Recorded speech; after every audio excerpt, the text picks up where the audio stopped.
Pro Group Management. Workers' comp that works for you.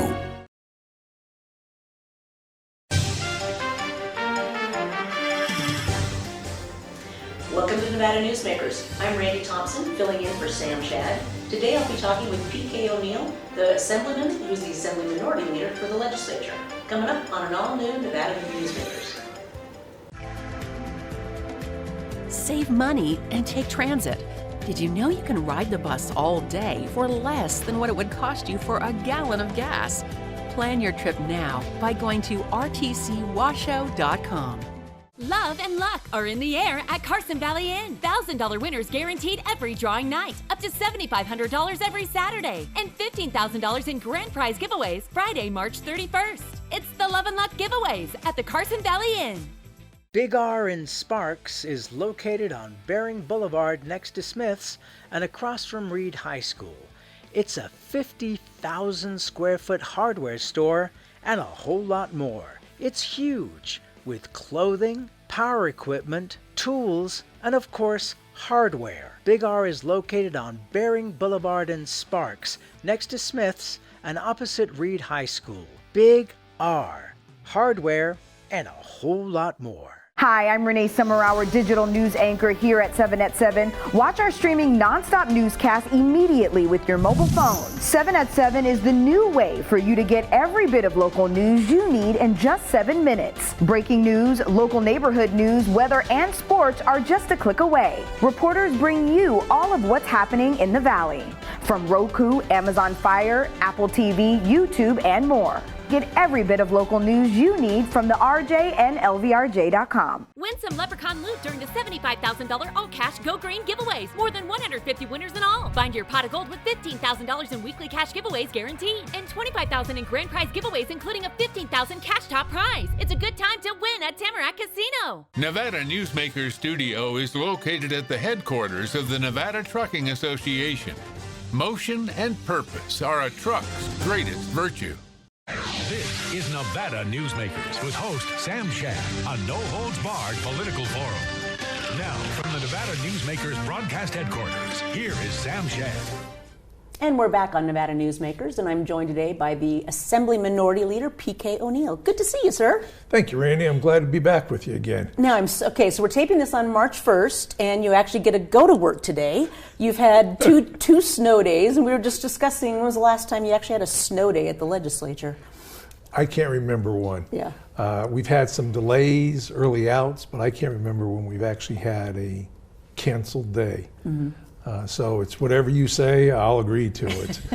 Well, so we were just discussing, so the governor declared state offices closed Monday and Tuesday, and now it's an hour or 2 hour delay today. How does the legislature decide whether it's going to operate or not? Well, we're operating on a 1 hour delay. Okay.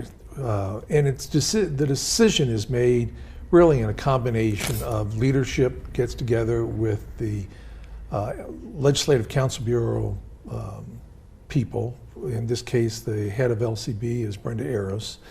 And probably the biggest deciding factor is staff.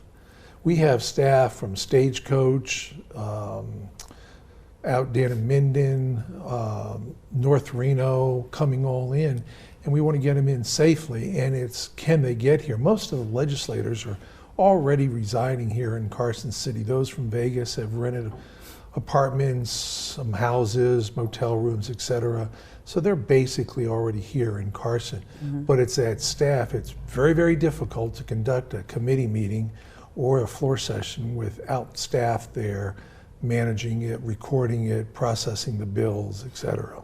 So for those in Vegas who don't know, that we've had about a foot of snow just yesterday, on top of what was already several feet of snow that has been building up.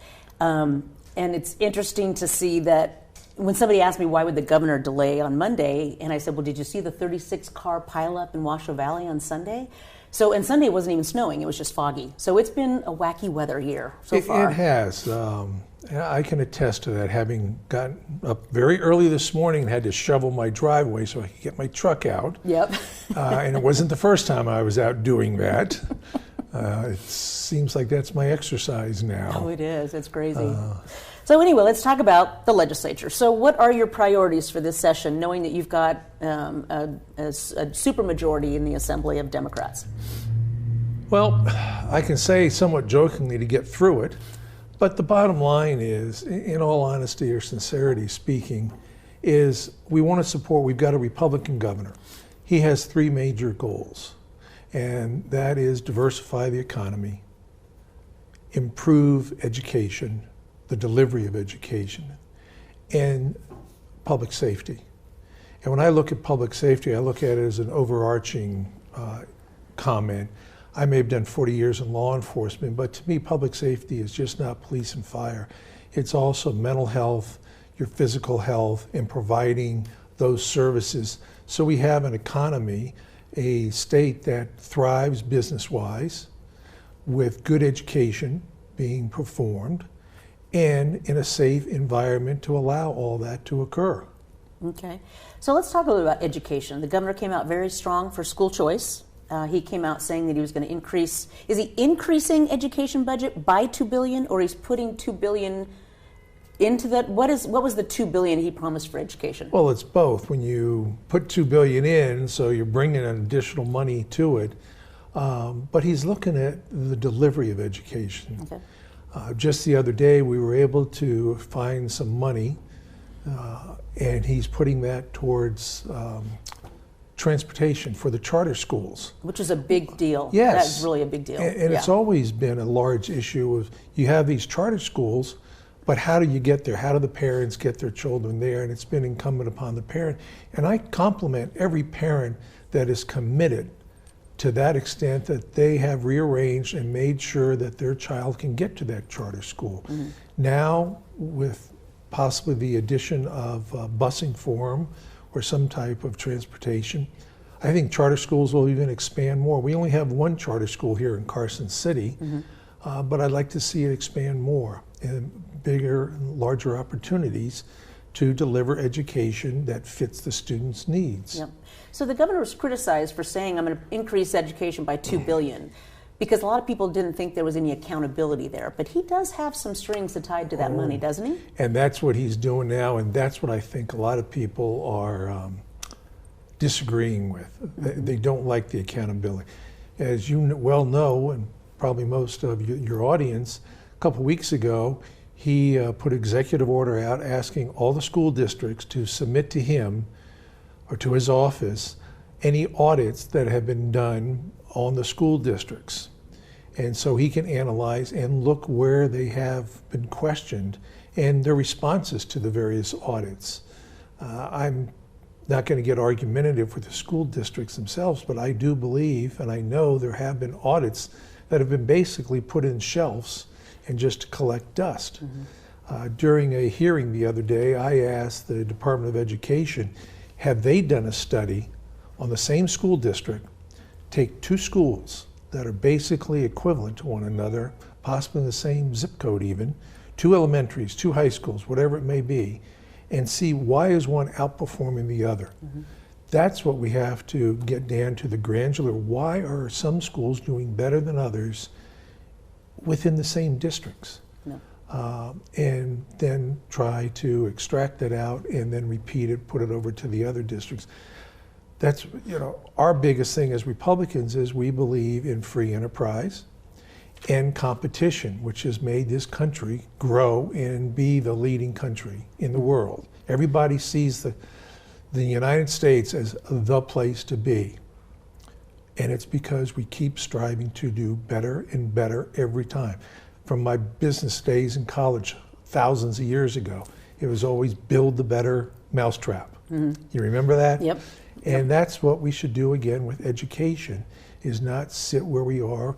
We're unfortunately down at the bottom in so many deliveries, but we do have some schools that are outperforming and are doing excellent. Mm-hmm.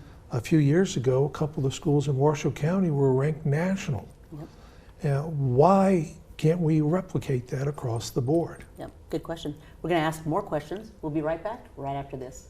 Love and luck are in the air at Carson Valley Inn. $1,000 winners guaranteed every drawing night. Up to $7,500 every Saturday. And $15,000 in grand prize giveaways Friday, March 31st. It's the Love and Luck giveaways at the Carson Valley Inn.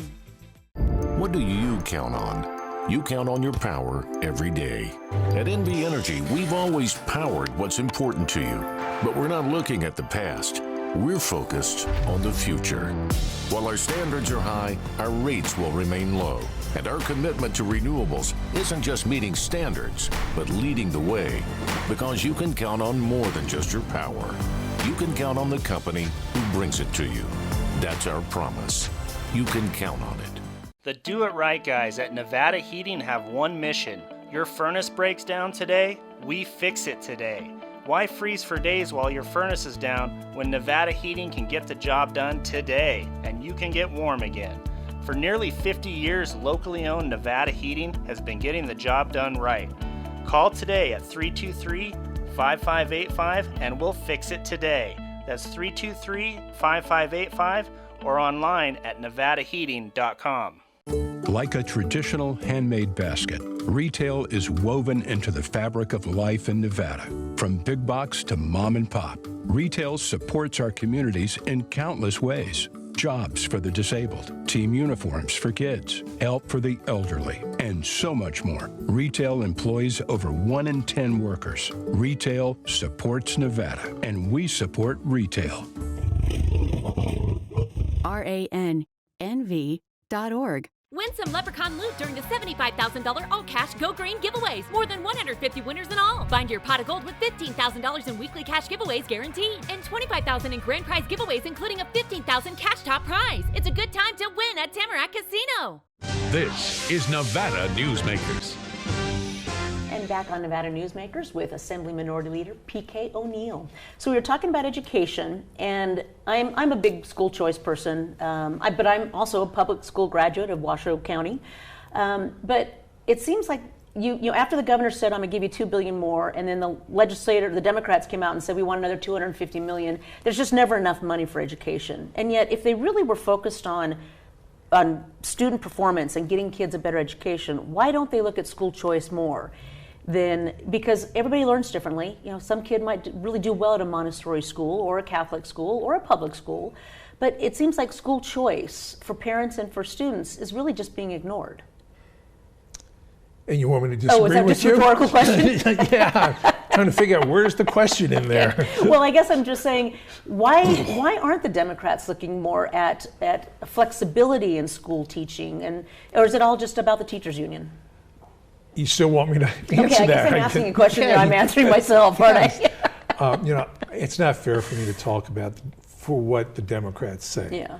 I'm not a Democrat, I will admit that. I'm a Republican. I believe in the Republican tenets. I agree with you. I think school choice, parental involvement will help tremendously. I don't want to speak negatively even on the teachers' unions. I believe they have, in their own way, want the best for their students. Mm-hmm. At least teachers individually. Yes. I agree, and I think they're the hardest working folk out there, and I love them. To me, they're some like the first responders. You're absolutely really right. Yeah. The teachers themselves. So I really can't comment on it, but I do agree with you that money alone to me has not been the problem, has not been the solution to it. We have given money and expanded and still have failed to perform to a higher level. Mm-hmm. Governor Sandoval started to change that in 2015 with the Read by 3 program and putting money in there. He put money into grants that had accountability for a class size reduction. By 2019, the Democrats had taken the money out, put it into just the DSA, the distributive school account, but left some of those requirements there, which just put more burden on the teacher to perform without any financial support to do that with. That's what we're trying to get back in. And as I said earlier, the governor's looking at these audits. He wants to see and hold the schools accountable for when they've asked for money, when they've asked for things, what have you done with it? What do you do? Show us the product of it instead of just saying, we did something, it must have been good, we have no idea, but give us more. Yeah. A parent wouldn't do that with their own child. A business would not do that. They would look at what's the return on investment. Yep. And I think that's maybe some of the differences that we have. We both want good education. Probably the real issue is how do we arrive at that end point? Okay. Do you think the Read by 3 can come back? I hope so. I think it will. It's in there in the budget. The Read by 3, the requirement is still there. Right. But the funding for it is back now. Okay. And yeah, I think it's absolutely important. If a child cannot perform and read at 3 or at the 3rd grade level, what are they going to do as it moves forward? Because it just starts to compound itself. And after a while, some of them may be dropping out because they get so frustrated that they can't. Reading is the basic to whatever the rest of the classes are. You have to be able to read. Yeah, that's true. So you're coming into a session with about a $2 billion surplus. And I imagine there's a lot of people coming handouts asking for money right now, huh? You know, that's the good and the bad of life. Yeah, exactly. The good is we've got the money to actually do some things. The bad is yes, everybody wants increases, wants more, and we have some basic problems we have to address. And I've got to commend the governor. He gets the prior governor's budget. We got, in this case, Governor Sisolak's budget was given to the governor basically on the first of the year.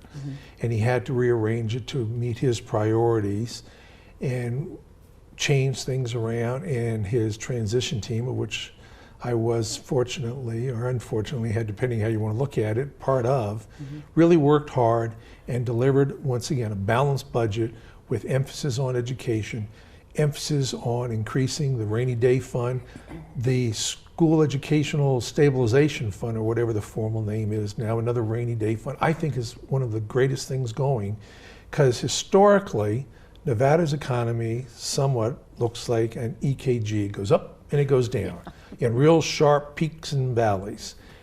Well, with some of those savings account increases, those revenues there, we don't have to drop down so much and then build ourselves back out. Yeah. So I commend the governor for doing that. So we can't be like drunken sailors, and spend willy-nilly. Yeah. We've got a plan. The governor has a plan. We want to support the governor in attaining that and trying to keep the state afloat and moving forward the way it has been. And prepare for the next recession. We got to look at that. Yep. I was just reading an article yesterday that there was, some of the economists were saying the recession would probably start this month in March.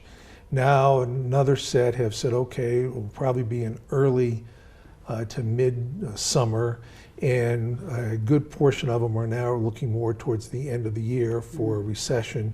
But the greater majority are still saying there will be a recession coming. But we will be prepared for it, I believe, and we will ride it out once again without that huge impact historically that has happened to Nevada. Yep. All right, we'll keep talking about this, but we're going to take a quick break. We'll be back right after this. As you know, Reno is booming. Toll's development company is helping it grow with insightful design and development, building community with every project, adding beauty, adding excitement, emphasizing our shared humanity. Reno is becoming bigger. Toll's development is helping it become better, more livable, more enjoyable. To learn more, go to tollsdevelopment.com. tollsdevelopment.com.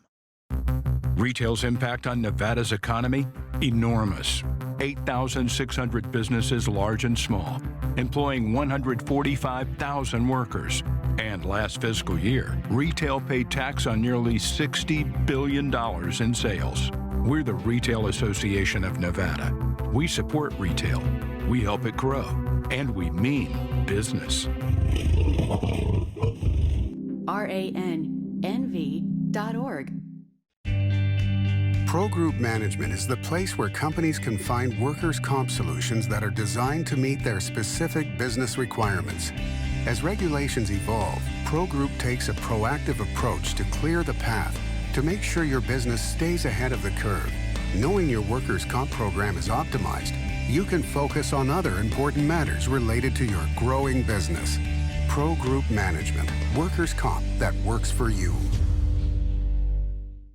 Early in the morning or throughout the night, professional truck drivers are on the job, serving you, safely moving freight that's crucial to our economy. From the oldest industries to our newest innovators. From the exotic to the everyday. Trucks are everywhere, moving everything. Never afraid to embrace a future that makes Nevada and our nation stronger. Trucking moves America forward. This is Nevada Newsmakers. And back on Nevada Newsmakers with P.K. O'Neill, the Assembly Minority Leader. So you are former law enforcement. The governor is also the new sheriff in town. New sheriff in state. The new sheriff in the state, that's true. So public safety is a big issue. Steve Yeager was chairman of the Judiciary Committee for the past couple sessions, and he passed some criminal justice reforms that have, I think he's realized, have even need some changes. What are you hearing that we might see some changes in the criminal justice reforms? I think we're going to look at some bail changes, particularly for the rural counties who are having difficulties with the 48-hour bail requirements that were passed. I think we're going to look at decreasing for fentanyl and some of the drugs, decreasing the amounts to make them a more serious crime, and realize that fentanyl right now is one of our largest killers in the state. Yep. So we're looking at that. I've got a bill. It's a sad bill on, there was a person, Jason Brown, was butchering dogs in motel rooms for the fun of it. And it's considered a nonviolent crime. Oh. So his time earned while he's serving his sentence, he gets more time earned, so he comes up for an early release. I'm looking at changing that to make it a violent crime, and that he will serve a longer sentence for that.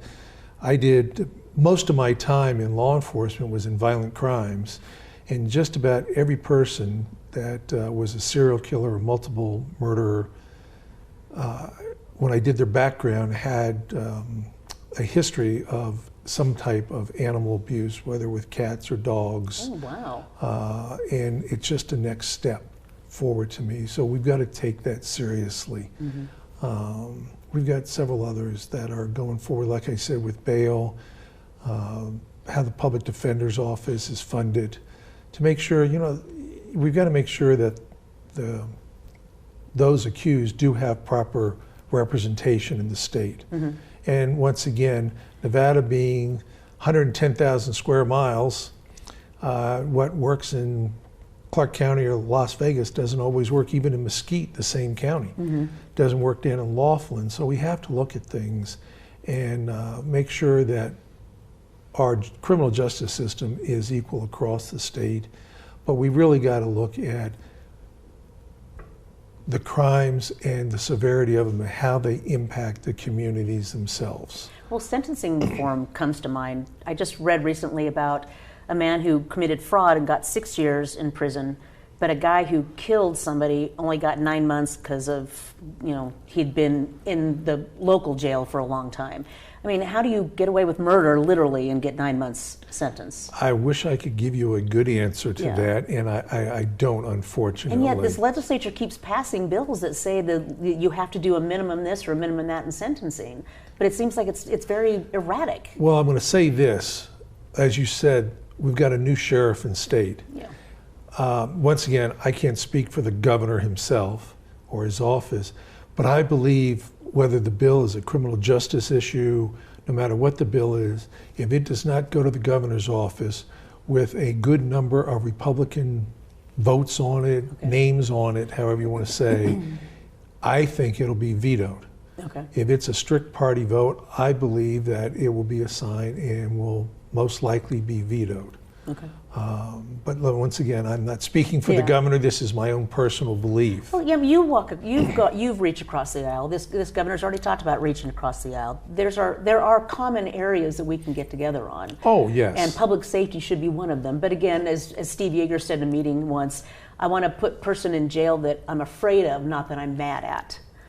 And I think, wow, that's that style of the progressives saying, oh, we're just putting people in jail because we're mad at them. No, we're not. No. Let's make it justified. And that's what I agree with you on that. It's just like policy, the bills themselves. I've said, and I'll say it again, don't look at the personality of who's presenting the bill. Look at the policy. What is the policy? Is it good policy for the state of Nevada? Yeah. If it's good policy for the state, whether it's a Democrat, Republican, whoever's carrying it, then we should support it. If it's bad policy for the state of Nevada, we'll fight it. It's not the personality of the individual. Well, that's good. So you talked about your caucus. How is your caucus getting along these days? I got a great caucus. Okay, good. You know, as I say, the other day I was talking and sort of joking around. I talked about us being the fabulous 14.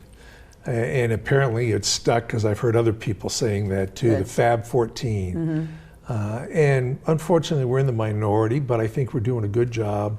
And as you'll see as things progress, we've got some very good bills addressing some mental health, medical providers in the state of Nevada, some other social freedoms, reducing some of the onerous legislation or requirements on small businesses so they can thrive more, come into the state. We're going to grow in strength, and I think come next election we'll grow in our numbers too. That's my goal. Good. Is to grow our numbers so we don't come back in being in such a disadvantaged position. There you go. I like that. Well, thank you for your service to our state. We appreciate your time. Thank you for joining us today. Randy, I really appreciate it. Thank you for having me. I look forward to being with you again. Thank you. You take care and stay warm. Oh, I know. You too. We'll be right back after this. Modern boutique Ahern Hotel and Event Center sits at the heart of the Las Vegas Strip. 2 floors of meeting and event space are ideal for groups and conventions. Stay in one of 200 luxurious rooms and suites. Brand your event throughout the property. Flexible event spaces make for easy planning and personalization. Take over the entire hotel with a full buyout option.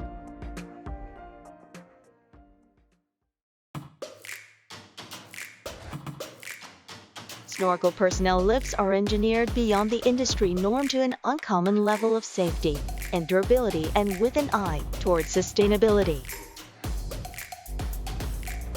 They're also designed to be simple to operate and maintain. Snorkel, always at the cutting edge of progress. With Nevada's only transplant center and verified burn center, the science is here. With award-winning cardiologist and the state's only dedicated heart failure clinic, the talent is here. With Nevada's most advanced robotic surgery, the technology is here. And with the Silver State's only designated pediatric trauma center, hope is here. All because we are here. UMC. Imagine a magical garden that feeds Carson City's hungry and homeless, teaches our high school students agriculture, creates hanging floral displays to beautify downtown, and yet charges nothing. It's not magic. It's the Greenhouse Project. It's real, it's growing, and it needs your help. Go online to carsоncitygreenhouse.org so together we can grow it forward. Thanks for watching and listening. You can see any of our videos on NevadaNewsmakers.com. Thanks again.